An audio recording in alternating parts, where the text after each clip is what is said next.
Direktorat Kepolisian Perairan dan Udara Polda Maluku mengungkap kasus BBM ilegal di wilayah Maluku Tengah. Lebih kurang 3.000 liter BBM jenis minyak tanah diamankan polisi. Sejumlah mitan tersebut diamankan saat mereka melakukan pengangkutan di kawasan perairan pantai Dusun Waipula, Desa Ureng, Kecamatan Lehitu, Kabupaten Maluku Tengah. Para pelaku saat itu sementara melakukan pemuatan BBM jenis mitan dari pesisir pantai ke longboat tanpa memiliki kelengkapan dokumen. Direktur Polairut Polda Maluku Kombes Pol Handoyo Santoso menjelaskan, pelaku inisial MS, TIB, dan WPS. Modus operandi pelaku MS dan TIB membeli minyak tanah seharga 4.500 liter dari pelaku WPS.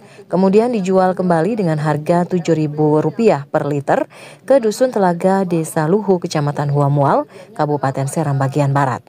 Dan pelaku WPS juga menjual dengan harga Rp4.500 per liter, tidak sesuai dengan surat perjanjian kerjasama penyaluran minyak tanah miliknya.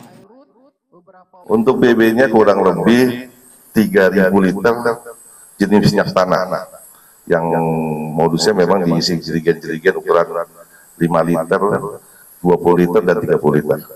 Tersangka M inisial MS itu dia membeli dengan harga 4.500, dibeli oleh tersangka EM, dan rencananya itu MS itu akan menjual dengan harga 7.000. Barang bukti minyak tanah yang diamankan sebesar kurang lebih 3.000 liter yang diisi dalam jerigen berbagai ukuran. Selain minyak tanah, barang bukti lainnya yang diamankan sebuah bodi longboat, 3 mesin tempel berukuran 40 PK, dan sejumlah barang bukti lainnya.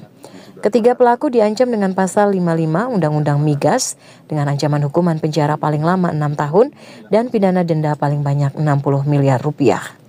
Imbas dari penjualan mitan keluar daerah tidak sesuai dengan surat perjanjian kerjasama penyaluran mitan yang sudah ditetapkan, sehingga merugikan masyarakat dengan terjadinya kelangkaan minyak tanah.